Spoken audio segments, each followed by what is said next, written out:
अमीर गरीब school life.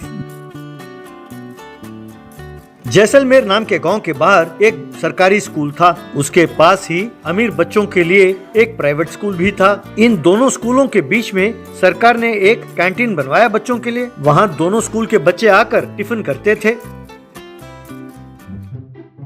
वहां आए गरीब बच्चों को अमीर बच्चे चिढ़ाते रहते थे, लेकिन गरीब बच्चे इसकी परवाह नहीं करते थे। एक दिन नरेश नाम का एक गरीब बच्चा अपने दोस्तों के साथ स्कूल पैदल जा रहा था। तभी अमीर बच्चे राहुल और सौरभ अपनी कार में वहां से गुजर रहे थे। नरेश और उसके साथियों को देखकर राहुल ने अपने ड्राइवर से कार रोकने के लिए कहा। राहुल और सौरभ कार से उतरे। उतरकर नरेश और उसके दोस्तों से राहुल, क्यों बे नरेश, बड़े तेजी से स्कूल जा रहे हो?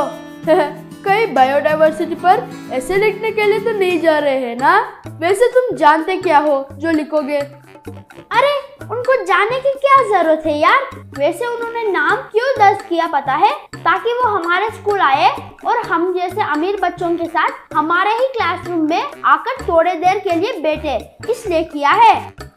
देखो, चाहे तुम कुछ भी समझो, हमारे टीचर ने हमसे कहा है, इसलिए हम भाग ले रहे हैं, ना कि तुम्हारे स्कूल आके देखने के लिए। और हाँ, अगर तुम्हारे स्कूल में हमारा आना तुम्हें पसंद नहीं है तो तुम लोग आकर हमारे स्कूल में एग्जाम क्यों नहीं लिखते? क्या हम और तुम्हारे स्कूल में आए हैं? जी, अरे ऐसा सोचना ही कितना गंदा है। जाओ जाओ कहकर वो अपनी गाड़ी में चले गए।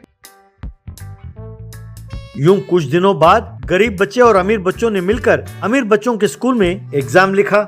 अमीर बच्चे अपने लैपटॉप में एग्जाम लिख रहे थे और गरीब बच्चे पेपर पेन के साथ एग्जाम लिख रहे थे। यूं कुछ समय बाद सबने मिलकर एग्जाम खत्म किया। बच्चों, जिन बच्चों ने लैपटॉप में एग्जाम लिखा है वो अपना अपना एग्जाम का पर्चा ईमेल कर दें। मैं इन गरीब बच्चों के जो पेपर्स हैं स्कूल में जाकर सबमिट करके आती हूँ। आप सब थोड़ी देर के लिए बैठ जाएंगे तो नतीजा आप सबको सुनाया जाएगा, कहकर वहां से चला गया।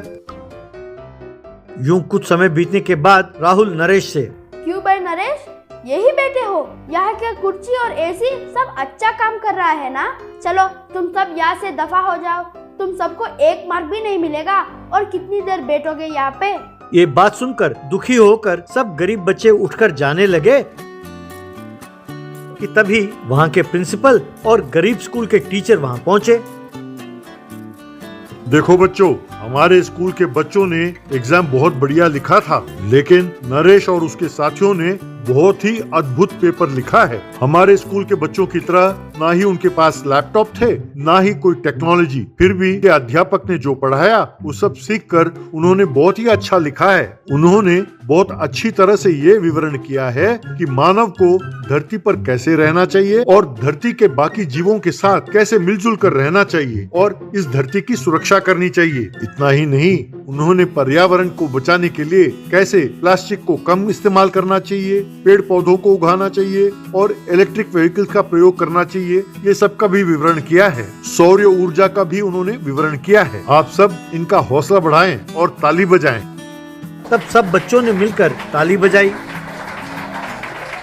देखो बच्चों, आज से उस सरकारी स्कूल के बच्चों को भी हमारे स्कूल में शामिल कर रहा हूँ। आज से दोनों स्कूल के बच्चे मिलजुल कर एक ही स्कूल के बच्चे बनकर रहेंगे। अगर आपस में कोई मन मुटाव रहा हो तो अब से उसे भूल जाएं, समझे? तब सब एक दूसरे से हाथ मिलाने लगे। बाद में नरेश के साथ सौरभ और राहुल ने दोस्ती कर ली और सब मिलजुल कर पढ़ने लगे।